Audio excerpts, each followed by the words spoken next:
예, 말씀의 제목은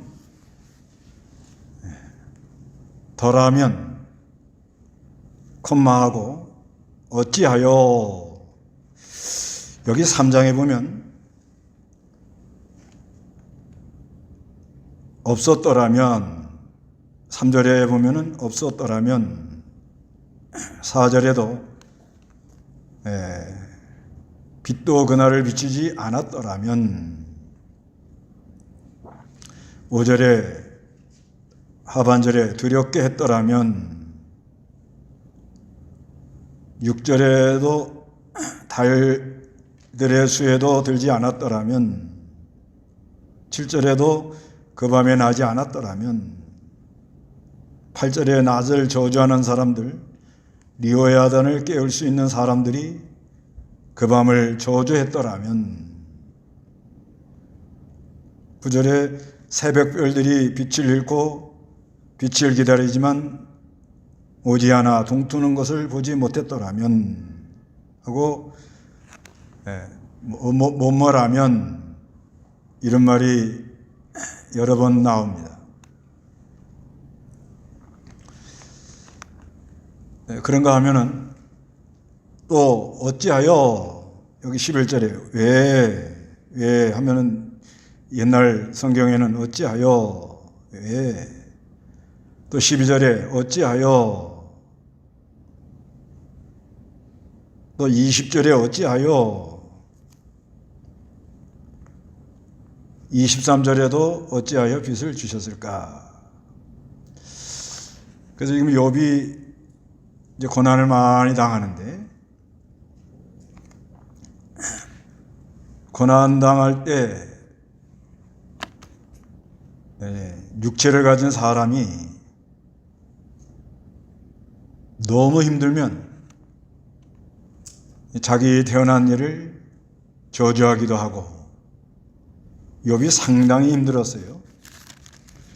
그 7장 11절 한번 읽어보세요. 7장 11절. 그러므로 내가 내 입을 다물지 않고 내 영의 고통 때문에 말하며 내 혼의 쓰라림 때문에 탄식합니다. 내가 바다이거나 혹은 괴물이라도 되는 것이니까 어찌하여 주께서 내게 파수꾼을 세우시는 것입니까? 내가 말하기를 내 잠자리가 나를 위로하고 내 침상이 내 탄식을 받아줄 것이라 하였지만 주께서는 꿈으로 나를 낙담하게 하시며 환상들로 나를 두렵게 만드십니다. 예, 욥이 그러므로 내 입을 다물지 않고 내 영의 고통 때문에 말하며 내 혼의 쓰라림 때문에 탄식합니다, 이렇게 말합니다. 내가 바다이거나 혹은 괴물이라도 되는 것입니까? 너무 힘들게 하니까. 어찌하여 주께서 내게 파수꾼을 세우시는 것입니까?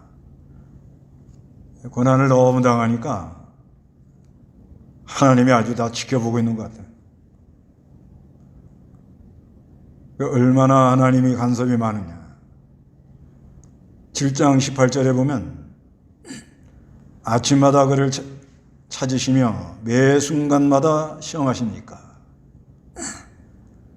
언제까지 내게서 눈을 돌이키지 아니하시며 침 삼킬 동안도 나를 놓지 아니하시렵니까? 사람을 살피시는 주님, 내가 죄를 지었을지라도 그것이 주께 무슨 해가 되겠습니까? 어찌하여 나를 주님의 관역으로 삼으셔서 나로 하여금 내 자신에게 무거운 짐이 되게 하십니까? 이렇게 욥이 아주 힘들어서 이렇게 말을 합니다. 그렇게 말할 때는 내가 태어난 날이 다 깜깜했으면 좋겠다. 그날에 빛이 비추지 않았더라면 좋을 뻔했다. 캄캄해가지고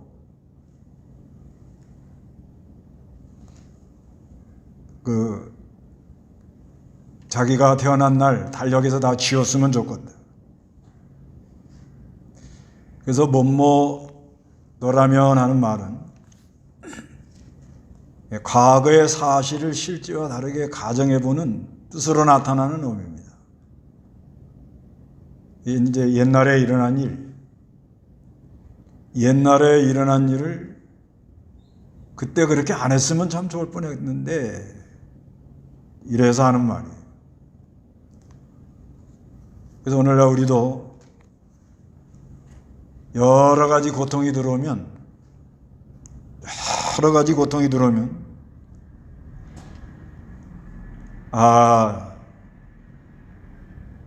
내가 태어나지 않았으면 좋을 뻔했다. 그런 것 자기도 모르게 나옵니다. 또 지나간 일을 생각하면서 후회가 되는 일이 많이 있습니다. 그때 그렇게 하지 않았다면 참 좋을 뻔했는데, 또 그때 그 사람을 만나지 않았으면 좋을 뻔했는데, 그때 내가 선택을 좀 바로 했어야 되는데, 이렇게 더라면 이렇게 말이 나온다는 거예요.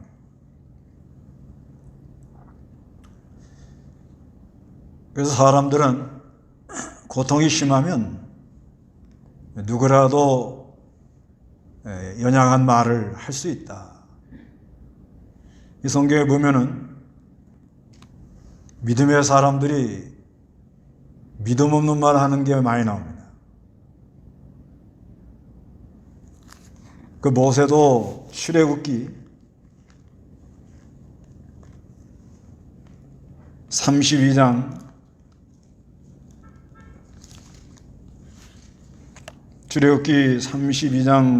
32절 그러나 이제 그들의 죄를 용서하여 주소서. 그렇게 하지 않으시려거든 주께서 기록하신 주님의 책에서 제 이름을 지워주시기 바랍니다. 예. 모세가 시내산에 가서 하나님의 말씀 십계명을 받을 때 산 아래에서 백성들은 금송아지를 만들었습니다. 이 금송아지 만들고 나니까 그 금송아지를 십계명을 집어 던져가지고 금송아지를 깼는데, 그리고 금송아지 섬긴 사람들 다 숙청을 합니다. 그러고 하는 말이에요. 그러나 이제 그들의 죄를 용서해 주소서. 그렇게 하지 않으려거든 주께서 기록하신 주님의 책에서 제 이름을 지워주시기를 바랍니다. 이렇게 말하는. 너무 힘드니까. 어느 때는 모세도 이스라엘 백성들 광야를 통과해 나가면서 너무 원망하고 불평하니까, 내가 이 백성을 낳았습니까? 이건 어둠이 들어오는 거예요. 흑암이 들어오면 그래요. 또 엘리야도 열왕기상 19장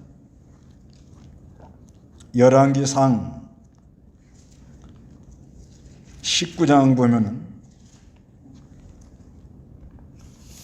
열왕기상 19장 4절 엘리야는 하룻길을 걸어 광야로 들어가서 한 로뎀나무 아래 앉아 죽기를 청하며 말하기를, 여호와시여 이제는 충분합니다. 제 목숨을 거두소서. 제가 제 조상들보다 조금 더 나을 것이 없습니다 하고. 예. 엘리야가 하룻길을 걸어 광야로 들어가서 한 로뎀나무 아래 앉아 죽기를 청하여 말하기를, 죽기를 구합니다. 우리 하나님 믿는 백성들이 하나님 앞에 있지 않으면 점점 사망의 음침한 골짜기로 들어가서 자기도 모르게 죽었으면 좋겠다. 이런 생각이 들어옵니다. 이제 어떤 사람은 이 엘리야가 이때 우울증이 왔다는데 그럴 수도 있어요.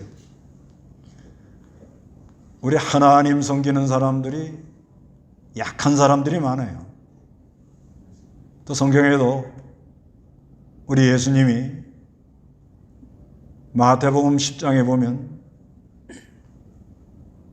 제자들을 보내서 능력을 입혀줘가지고 약한 것과 병든 것을 고쳐준다 그랬어요. 병이라는 것은 몸에 여러 가지 문제가 일어났지만 약한 거는 사람이 태어날 때부터 뭔가 약하게 태어나는 사람이 있어요. 그거 내가 약하게 태어나고 싶어서 태어났겠습니까? 또 부모도 그 아이를 잉태할 때 건강한 아이가 태어나기를 원해서 얼마나 애를 많이 씁니까? 그래도 태어나는 게 약한 아이가 태어나니 어떡하나. 그래 약하면은 이 세상 사는 동안에 너무 힘들어요. 그래서 하나님을 찾습니다. 하나님이 나를 불쌍히 여기지 않겠나.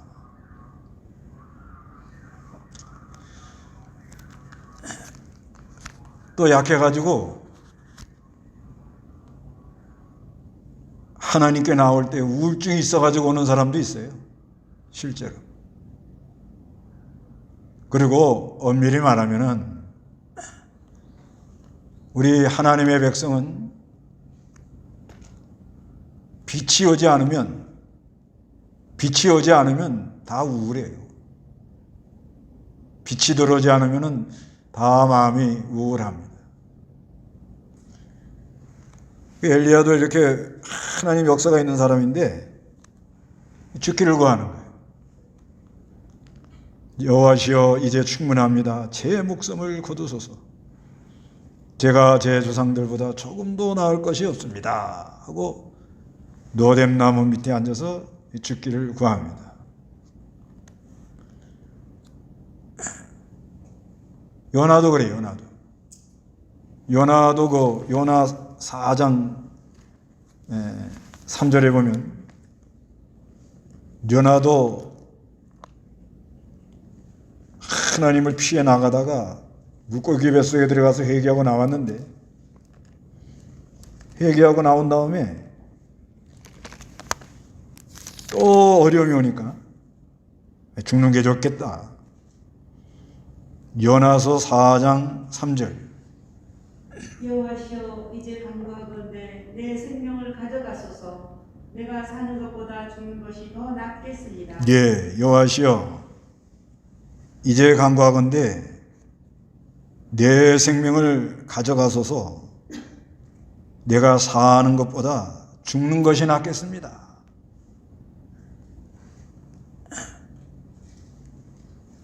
다 죽는다는 거예요. 이거. 또 세례 요한도 세상 죄를 지고 가는 하나님의 어린 양이다. 이렇게 예수님을 증거했지만 흑암이 싹 들어오니까 오실 분이 당신입니까? 우리가 다른 분을 기다려야 됩니까? 그렇게 말합니다. 마태복음 11장 3절에 그래요. 이렇게 믿음 좋은 사람들도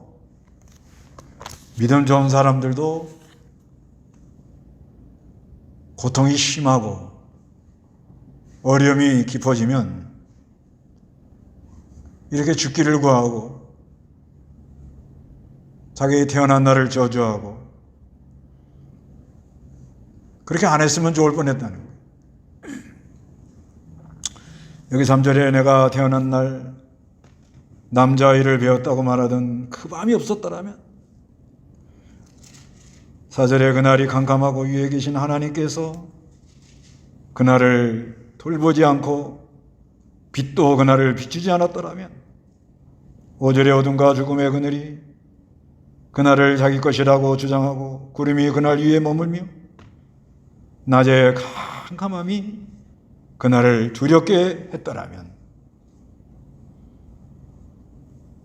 밤이 짙은 어둠에 사로잡혀 해의 날들 가운데 들지 못하며 달들의 수에도 들지 않았더라면 자기 생애를 달력에서 지웠으면 좋겠다 이거예요. 그래서 7절에 보아라, 그 밤이 임케하지 못하며 하늘소리가 그 밤에 나지 않았더라면, 욥이 태어났다고 다들 축하는 그런 소리가 안 났으면 좋을 뻔했다. 8절에 낮을 저주하는 사람들, 리오야 야단을 깨울 수 있는 사람들이 그 밤을 저주했더라면, 새벽 별들이 빛을 잃고 빛을 기다리지만 오지 않아 동트는 것을 보지 못했더라면 좋았을 것을, 이렇게 말하는 거예요. 그래서 뭐했더라면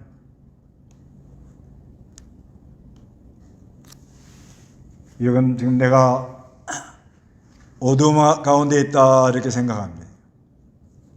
어둠 가운데.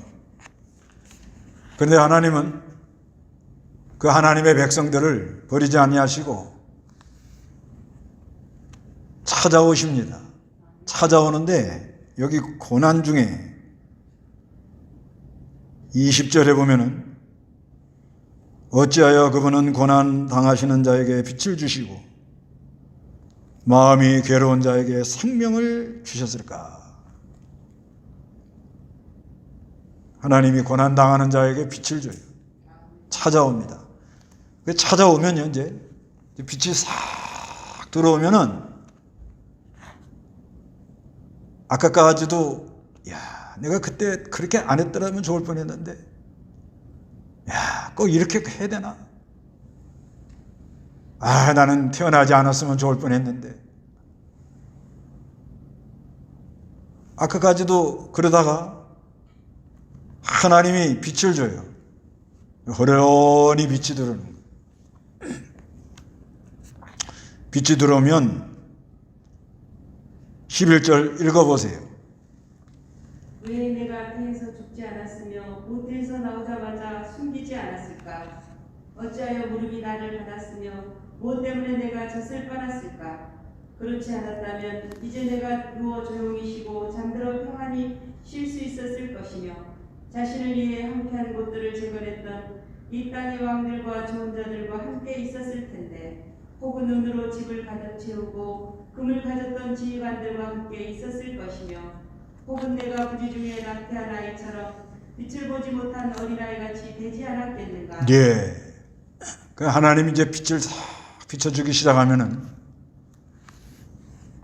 왜 내가 그때 죽지 않고 이렇게 살았을까? 하나님이 나를 살려둔 목적이 무엇일까? 왜 그럴까? 하나님이 왜 이렇게 나에게 이런 고통을 줄까? 그러니까 빛이 오기 전에는 후회를 많이 합니다. 그런데 빛이 오고 나면 하나님이 내가 당하는 고난을 다 보고 있지 않나. 사실상 이 욥이 지금 당하는 거는 욥의 그 순전한 신앙, 순전하고 정직하고 하나님을 경외하면서 악에서 떠난 자다, 이렇게 인정을 해주면서, 그러면서 욥을 테스트하느라고 허락을 해서 이 사탄이 욥을 여러 가지 질병도 주고 재산도 없어지고 자녀 다 죽고 그런 어려움을 겪는단 말이에요. 그러면 이걸 허락해 놓으시고 우리 하나님의 마음은 과연 어떨까? 지금 내가 당하는 이 고난, 또 믿음을 지키기 위하여 당하는 이 모든 이 고난, 우리 주님이 이걸 다 안단 말입니다. 그래서 우리가 이 고난도 베드로전서에 보면은 베드로전서 2장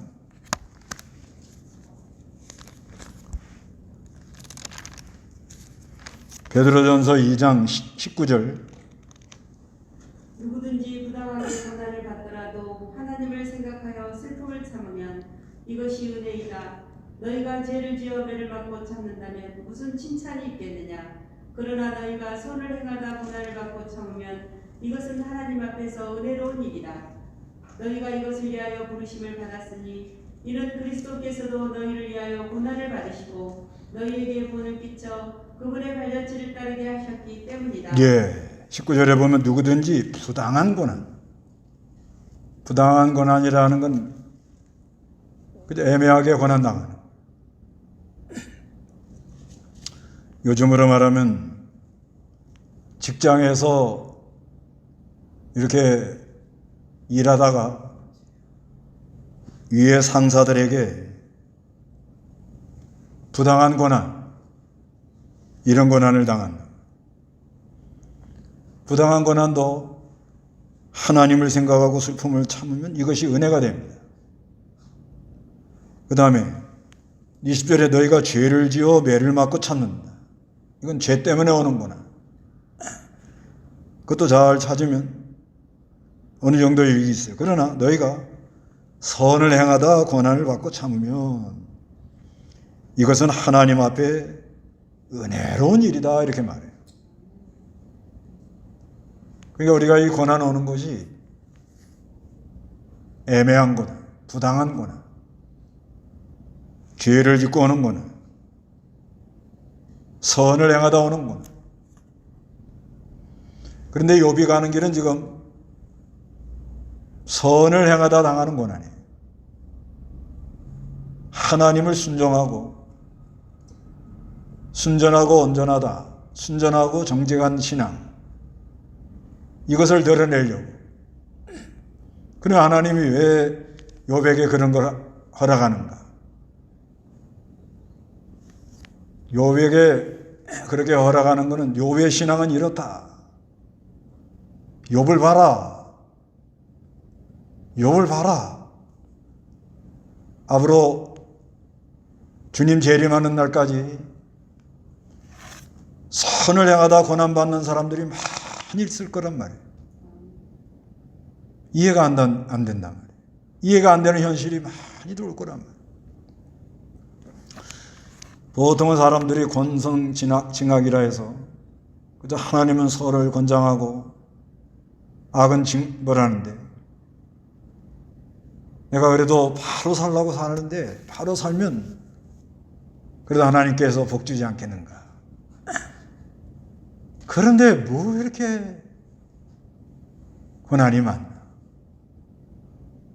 더 하나님을 잘 섬기고 이 하나님의 말씀대로 순종해 나가려고 그러면 선을 행하다 고난이 많이 온단 말이에요. 이 고난이 많이 오는데 욥 이후로 어느 시대나 선을 행하다가 고난받는 사람들이 많이 있을 거라는 거예요. 그 사람들에게 하나님이 뭐라고 해요? 여러 가지 시험을 만나거든 온전히 기쁘게 여겨라. 온전히 인내를 이루라. 온전하고 그 위하여 조금도 부족함이 없게 하려고 그런다. 그래서 여기 고난받는 많은 선지자들이 오래 참음으로, 농부가 이른 비와 농사 잘 되기 위해서 이른 비와 늦은 비를 기다리는 거죠. 오래 참음으로 좋은 결과가 왔는데, 욥을 봐라. 야고보서 보세요. 야고보서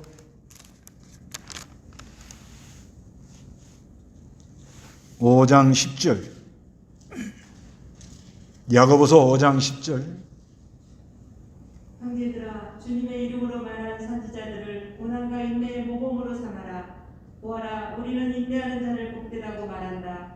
너희가 욥의 인내를 들었고 주께서 주신 결말을 보았으니 주께서는 긍휼이 많으시고 인내하시다. 예, 이걸 말하고 싶었던 거예요.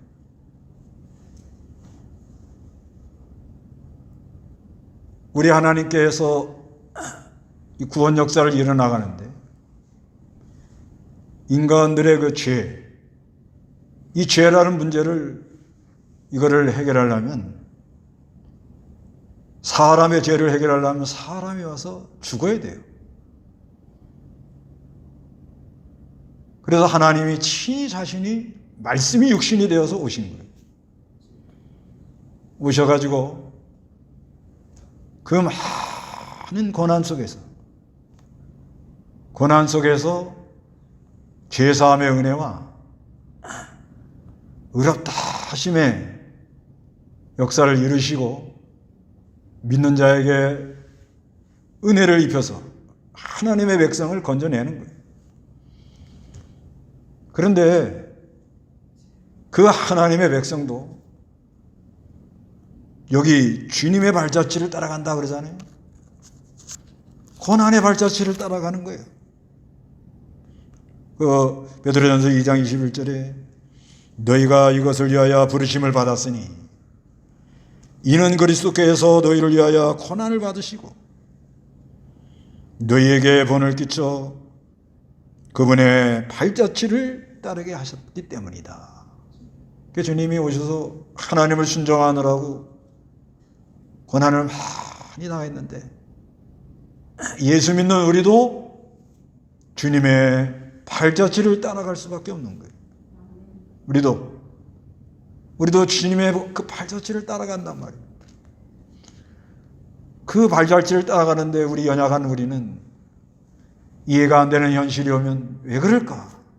왜 이렇게 고통을 당해야 되나? 왜 나만 이런 어려움을 당해야 되나? 어떻게 하면 좋겠나? 이럴 때 하나님이 야고보서 5장 10절 11절을 읽어봐라. 형제들아 주님의 이름으로 말하는 선지자들의 고난과 인내를 모범으로 삼아라. 보아라 우리는 인내하는 자를 복되다 말한다. 너희가 욥의 인내를 들었고 주께서 주신 결말을 보았으니 이 고난을 많이 선을 행하다 고난당하는 많은 사람들에게 욥을 봐라. 욥이 끝까지 인내함으로 말미암아 좋은 결말을 가져왔느니라. 이걸 말하고 싶었던 거예요. 네. 그러니까 이게 빛이 들어오면 이런 게 깨달아져요. 빛이 들어오기 전에는 그냥 그러지 말았더라면, 내가 태어나지 않았더라면, 내가 그 사람하고는 결혼하지 않았더라면, 그걸로 이사가지 않았더라면, 일을 그렇게 처리하지 않았더라면, 그런 식으로 계속 참 후회를 하고 있지요. 그런데 우리 하나님은 우리 사랑하는 백성들을 깨어나기 위해서 빛을 비춰주십니다. 고난 중에 빛을 비춰준다고 그러잖아요. 고난 중에. 고난당하는 어찌하여 20절에 어찌하여 그분은 고난당하는 자에게 빛을 주시고 고난당하는 자들에게 빛을 주시고 마음이 괴로운 자에게 생명을 주셨을까? 그래서 그렇게 자기 태어난 날을 저주하고 내가 살아있는 거 이거를 참 어찌하여 이렇게 됐는가 굉장히 궁금했는데 빛이 들어오니까 깨달아지는 거예요. 하나님이 선을 행하다가 고난당하는 사람들을 볼 때는 욥을 봐라. 그래서 오늘날 우리도 이 욥기를 통해서 은혜를 받는 겁니다. 욥기를 통해서. 욥기가 없었다면 예수 믿고 처음 사랑, 처음 은혜, 처음에 하나님 은혜 많이 주지. 그리고 신앙생활을 해도 성경을 그냥 내놓고 그저 예수님 믿고 예수님은 복 주시는 분이고 우리를 잘 되게 해주시고 좋으신 하나님이다. 그렇게 나갈 때까지는 욥이 무슨 말인지 잘 모릅니다. 욥기가 이게 무슨 말인지 잘 몰라요. 그런데 하나님께서 은혜를 주기로 약 작정된 사람들에게 하나님을 순종하다가 선을 행하다가 많은 고난을 당하면 우리 하나님이 인내하는 자가 복이 있다. 욥을 봐라. 욥의 결말을 봐라. 욥이 과연 어떻게 됐는가? 한번 욥에 대해서 한번 알아봐라. 이렇게 해서 우리를 위로하십니다. 그러면서 하나님이 얼마나 그 안타까워하실까. 선을 행하다가 하나님을 순종하고 나가다가 그 고난당하는 사람들 보고 또 우리 주님이 많은 사람을 불쌍히 여겨요.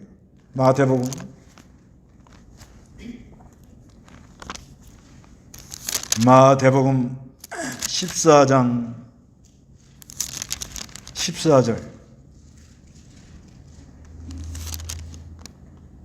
예수께서 내려서 큰 무리를 보시고 그들을 불쌍히 여겨 그들 중에서 아픈 자들을 고쳐주셨다. 예, 아픈 사람들 보면 우리 주님이 뭐예요? 불쌍히 여깁니다. 불쌍히 여기시는.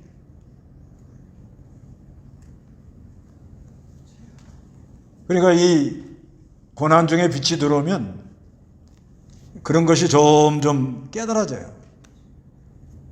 내가 고난당하는 거 우리 주님이 허락해서 온다. 욥도 하나님이 허락하니까 고난당하잖아요. 허락하는데 하나님이고 사탄이 공격에 들어와도 허락한 데까지만 하더라는 거죠. 또 그래서 이제 어찌하여 이 빛이 들어올 때는 너무나도 신비하거든요. 너무 힘들고 답답할 때, 참 어떻게 해야 될지 모를 때 호련히 하나님이 빛을 비춰주시면 너무 신비하니까 어찌하여 하는 것은 어떤 이유로 그런 말이거든요. 어떤 이유로, 무슨 까닭으로, 그런 의미가 있어요. 왜 하나님이 이렇게까지 하실까? 하나님이 내가 무엇이 간데 이렇게 빛을 비춰주실까? 빛을 비춰주심으로 말미암아 이렇게 깨닫게 해주실까? 그러게 이게 어찌하여예요, 어찌하여. 하나님이 길을 다 막으시고, 만약에 자기 생일을 저주하고 죽고 싶다 그래갖고 죽었으면 좋겠다 할 때 그냥 당장 다 죽여버리면 사람 얼마나 남겠어요? 근데 하나님이 죽으려고 해도 여기 죽지 못하도록 너무 힘들 때는 무덤에 이렇게 가보면 이제 그런 말이에요. 여기 이제 17절부터 한번 읽어봐요. 17절부터 한번 읽어보세요. 거기서는 악인들이 날뛰지 않고 거기서는 피곤한 사람들이 안식을 누리며 갇힌 사람들이 다 함께 평안을 누리고 압제자의 소리를 듣지 않으며 거기서는 작은 자나 큰 자가 같이 있고 종이 자기 주인으로부터 자유를 얻는다. 예, 이게 이제 무덤에 있는 사람들인데 너무 사람이 힘들 때는요, 이렇게 무덤에 이렇게 보면 아이고 당신은 참 좋겠습니다. 이게 그런 말이에요. 거기서는 그 무덤에 있는 사람, 악인들이 날뛰지 않고 거기서는 피곤한 사람들이 안식을 누리고 갇힌 사람들이 다 함께 평안을 누리고 압제자의 소리를 듣지 않으며. 요즘 이 세상 정치하는 사람들이 백성들을 너무 힘들게 하는 거야. 너무 힘들게. 예. 그거 좀 참 지혜로 이렇게 잘 통제해서 백성을 좀 편안하게 해야 되는데 너무 힘들게 하는 거야. 근데 무덤에 있는 사람은 그거 아무 소용없어요. 뭐 검찰 개혁을 하든지 뭐.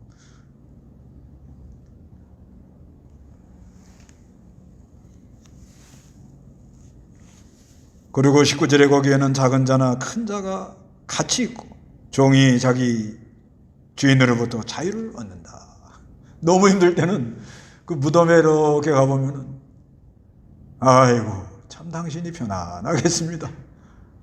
이렇게까지 하는 거예요. 그런데 어찌하여 20절에 어찌하여 그분은 고난당하는 자에게 빛을 주시고 마음이 괴로운 자에게 생명을 주셨을까.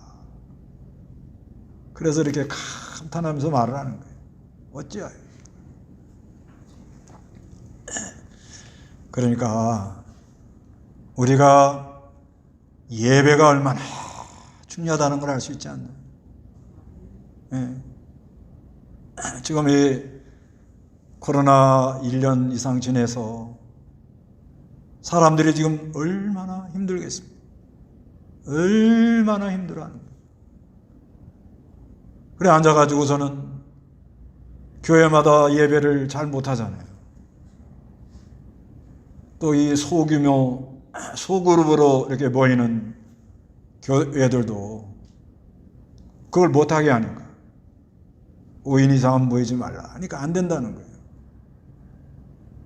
그러니까 이 예배를 해야 되는데 예배를 못하고, 그러니까 사람들이 어둠에 이렇게 깔려가지고 만나가지고선 이렇게 얘기들 해보면 전부 다 후회 막급해요. 아유, 그때 그러지 않았을 텐데, 그러지 않았더라면, 뭐 했더라면. 그렇게 후회하다가도 예배하면서 이 하나님 말씀을 듣고 빛을 보면, 빛이 싹 들어오면 참 어찌하여 하나님이 그렇게 하시나이까. 예, 완전히 이제 반전이 되는 거예요. 어찌하여 하나님이 그렇게 인도하시나요? 하나님이 받으실 영광은 무엇입니까? 하나님이 우리가 이렇게 그리스도의 고난의 발자취를 따라가서 나를 통해서 하나님이 하실 일은 무엇입니까? 이게 깨달아지는 거예요. 이게 그러니 예배가 얼마나 중요하다는 걸 알 수가 있어요. 예배가 하나님의 말씀은 빛이라고 그랬어요. 이 하나님의 말씀을 듣는 순간에 뭐뭐 했더라면 하던 사람이 어찌하여 하나님이 고난당하는 자에게 빛을 주시고 마음이 괴로운 자에게 생명을 주십니까? 하고 믿음으로 나가더라는 거예요. 그런 역사가 일어나야 되는 거예요. 그런데 예배를 못하게 하는 것은 그 뒤에서 누가 조정을 하는 거예요? 자꾸 예배를 못하게 하는 거예요. 이유는 많지. 그러면 뭐뭐 했더라면 늘 남을 탓하고 후회하고 이러는 사람이 빛 가운데로 돌아오기가 어려워요. 예배하는 가운데 말씀이 깨달아지고 회개가 나오고 빛이 비추심으로 말미암아 하나님이 어찌하여 이렇게 하실까? 이런 감격이 일어나야 되는데 마귀는 뭐요? 그걸 못하게 하는 거예요. 지금 그거를 못하게 하고 있는 거예요. 그래서 예배보다 귀한 거 없고 예배보다 바쁜 거 없고 예배에 우리는 내 생명을 걸어요. 예배하다가 살아나는 거예요. 예배하다 살아난다. 그래서 이제는 모든 걸 다 동원해서 어디 가든지 하나님 말씀을 전해야 되고 낙담하고 낙심하던 사람들이 하나님께로 돌아오는 그런 역사를 일으켜야 된다는 거예요.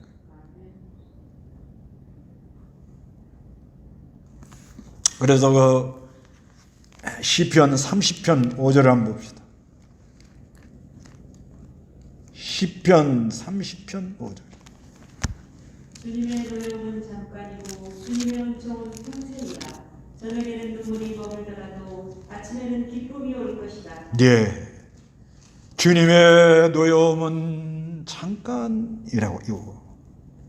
주님의 은총은 평생이다.